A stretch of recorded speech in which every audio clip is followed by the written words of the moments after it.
les chefferies mystiques, tous les gardiens des reliques et des pouvoirs ancestrales. En tant que Mani Congo 5e du titre, je dois mener la guerre pour mon peuple et je demande la restitution du pouvoir ancestral, les chefferies ancestrales. Et c'est ce que je dis maintenant, que tous les chefs coutumiers, gardiens des pouvoirs, je vous convoque à un sommet mystique pour la sécurité du bassin du Congo. Alors, faisons un peu d'histoire. Lorsque les gens me disent que les dates ne concordent pas, vous faites confiance à l'histoire inventée par le colon. Là, on vous donne les origines de la guerre mondiale, sans qu'on vous donne les précisions de qu'est-ce qui avait déclenché la guerre mondiale. Aujourd'hui, on vous a dit que la Terre, que les Américains sont partis à la Lune. On a compris qu'aujourd'hui, c'était un mensonge. Même lorsqu'on dit que l'Afrique est située à un endroit, c'est un mensonge. Même le calendrier est un mensonge. Votre histoire aussi est un mensonge. Maintenant, voici l'histoire que je vous raconte avec l'œil augmenté. Quand les Blancs commençaient à découvrir le bassin du Congo, ils avaient déclenché la chasse à l'homme. Pourquoi? Parce que après Bemba Zulu, en moins 200, d'accord, après leur calendrier grégorien qu'ils appellent JC, il va se passer un rassemblement du peuple bantou, du peuple Congo, qui se trouvait vers le Moyen-Orient et puis vers l'Égypte. Il faut comprendre que quand le peuple bantou a quitté ce qu'on appelle d'abord Ngipiti, parce que le mot même bantou vient de Bana Atum. Et quand ils ont quitté Ngipiti, okay, qu'on appelle Ekipata, d'accord, ils sont partis dans la province de Canaan. Canaan qu'on appelle le peuple Ekan. Ekana, la terre de Makala, où vient le grand Nemesisedeki. Quand ils sont arrivés là-bas, le problème c'est qu'à la chute, d'accord, du peuple bantou dans ce territoire de Canaan, pour bâtir les terres comme Israël, qu'est-ce qui va se passer? À l'époque des Romains, ils vont déclarer interdiction totale d'une présence négro dans les territoires du Moyen-Orient, dans le territoire de Canaan. La province de Canaan qui appartenait à l'Égypte antique, d'accord, va être détruite et proclamée Palestine dans les années 160. La Palestine va naître, mais à cette époque-là, nous aurons un édit qui va interdire la présence des Noirs en territoire palestinien et en territoire de Jérusalem. Mais la persécution des Noirs et des Africains était tellement grande, des Bantous, ce qui va se passer, c'est qu'ils vont nous mettre dans les arènes. Les lions vont commencer à nous manger. C'est ainsi dans la souffrance, le monde spirituel va susciter Bemba Zulu, le grand prophète l'aigle céleste, qui va amener le peuple bantou, d'accord, jusqu'au cœur de l'Afrique, qu'on appelle Ntimasi. Mais l'immigration du peuple bantou s'est faite en plusieurs étapes, en plusieurs groupes. Il y a eu le groupe Eka, il y a eu le groupe Congo, il y a eu le groupe Miene, ainsi de suite. Mais les Blancs, cherchant à exterminer l'homme noir, ils vont déclencher la chasse à l'homme pour retrouver ce qui est parti cacher ce peuple-là. C'est ainsi qu'ils vont envoyer Diego Kao, le chien, d'accord, pour essayer de retrouver. Et Diego Kao va arriver au bassin du Congo. Maintenant, il y a un problème dans l'histoire. C'est que l'arrivée de Diego Kao au bassin du Congo, quand les Portugais sont arrivés, rapidement, la quête d'exterminer l'homme noir va se transformer à l'exploitation parce qu'ils vont découvrir que la terre avait beaucoup de minéraux. Et à ce niveau, les échos vont sortir. Ils n'ont jamais vu une terre qui était bénie comme ça. C'était la première fois qu'ils découvrent l'Éden. C'est que la Bible racontait, le jardin d'Éden, ils vont le découvrir. Ainsi, ça va être la conquête de l'Afrique et la conquête du bassin du Congo. Les Hollandais vont venir, les Portugais vont venir, les Anglais vont venir, et les derniers à entrer dans la chasse, ok, c'était les Allemands. Ainsi, le grand bassin du Congo va devoir être divisé. Au cours de la division, il y aura des discussions de délimitation, surtout entre deux grands protagonistes qu'on appelait les Allemands et les Français. Parce que les Allemands avaient déjà envahi le Gabon, il y avait un sous-marin allemand ici à Mayumba. Les Allemands avaient aussi réclamé le Cameroun. Les Allemands avaient aussi réclamé Jérusalem, parce que Jérusalem était un ancien territoire Congo. Maintenant, qu'est-ce qui va se passer? Pour pouvoir mettre la paix entre eux, ils vont tenir une conférence qu'on appelle la conférence de Berlin en 1885. La conférence de Berlin était assise précisément pour le départage du bassin du Congo, afin de pouvoir ne pas s'entretuer entre eux.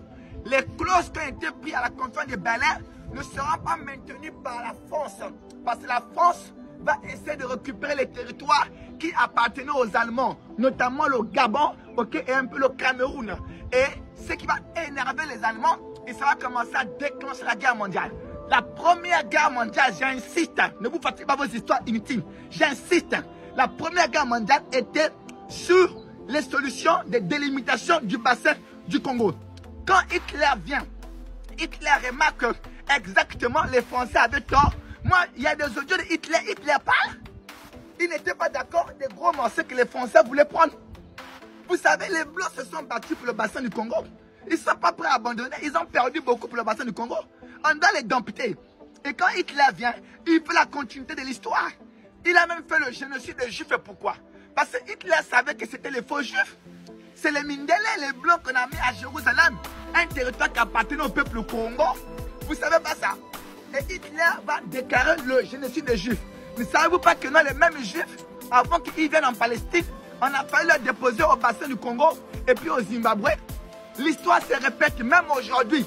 Ils veulent mettre le peuple palestinien au bassin du Congo. C'est un problème de délimitation du bassin du Congo qui a provoqué la guerre mondiale, les 2 premières guerres mondiales et même la 3e guerre mondiale. Ce sera pareil si le peuple Congo tisse l'alliance avec les Russes. Les Mindélé ne sont pas prêts à perdre le Congo. C'est trop riche pour eux. Maintenant, qu'est-ce qu'ils ont décidé? Voici, je prophétise maintenant.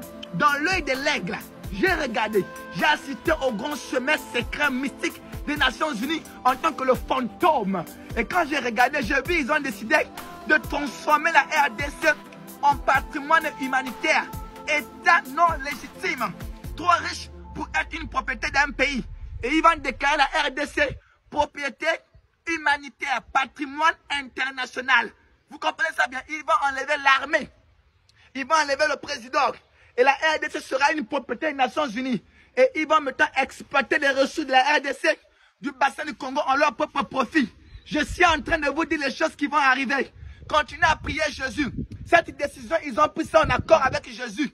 Et voilà maintenant, je vous dis, si vous ne faites pas sortir l'armée mystique, on est parti chercher le secours dans la Russie. La force qui va renverser le rythme de la guerre dépendra de l'évocation du monde mystique. L'évocation, c'est l'action de faire sortir du monde spirituel, d'accord, une réalité et le monde physique. Ça veut dire que on va plus faire des invocations pour entrer en transe, on va faire des invocations pour entrer en transcendance. La transcendance, c'est la transformation de l'esprit en la matière. Ce qui signifie ceci, l'armée mystique va sortir du monde mystique pour entrer dans le monde physique. Vous allez voir les génies en chair et en os. Vous allez voir les Mami Wata en chair et en os. Vous allez voir les têtes des veillards en chair et en os. Et ça, il faut que un sommet nécessaire que je convoque. Parce que moi, en tant que Mani Congo, les Blancs, quand ils veulent prendre des décisions, les Américains, exemple, ils vont asseoir le congrès. Moi, je convoque les chefferies mystiques, tous les gardiens des reliques et des pouvoirs ancestrales. En tant que Mani Congo, 5e du titre, je dois mener la guerre pour mon peuple et je demande la restitution du pouvoir ancestral, les chefferies ancestrales. Et c'est ce que je dis maintenant, que tous les chefs coutumiers, gardiens des pouvoirs, je vous convoque à un sommet mystique pour la sécurité du bassin du Congo. Et en ceci, nous allons maintenant commencer à faire sortir les armes. Parce que le monde spirituel a besoin que vous puissiez tous dire bassé à cela. Il faut que vous dites ngete à cela. Il faut dire bobo à cela. Afin que les résolutions que je prends maintenant soient validées dans le monde spirituel. J'ai fait une demande hier, une demande de permission de déclarer la guerre. Ils m'ont dit, est-ce que ton peuple est d'accord? Est-ce que tes frères sont d'accord? Voici maintenant, je vous envoie le message. Moi, je suis prêt à éradiquer. Je vous dis la vérité. On n'a pas besoin des armes. On peut déclencher l'arme nucléaire depuis ici. On parle à Mami Wata. On parle aux autres. Les pays comme les États-Unis sont vulnérables. Ils ont trop des armes là-bas. Que par la sorcellerie, on peut les faire déclencher ici. Mais il y aura la perte de vie. Donc, je demande la permission de faire couler le sang. Et j'ai besoin que vous m'accordez cela pour que moi je frappe. Et j'ai demandé maintenant un sommet mystique de la décision. Vous avez dit que le peuple africain n'a pas d'armes. Maintenant, on va vous montrer qu'on a l'arme. Et si toi tu es d'accord, alors c'est le plus grand vote que je lance. Dites-moi à l'intérieur du message, hey bobo, hey bobo, hey bobo, hey bobo. Bassé, bassé, bassé.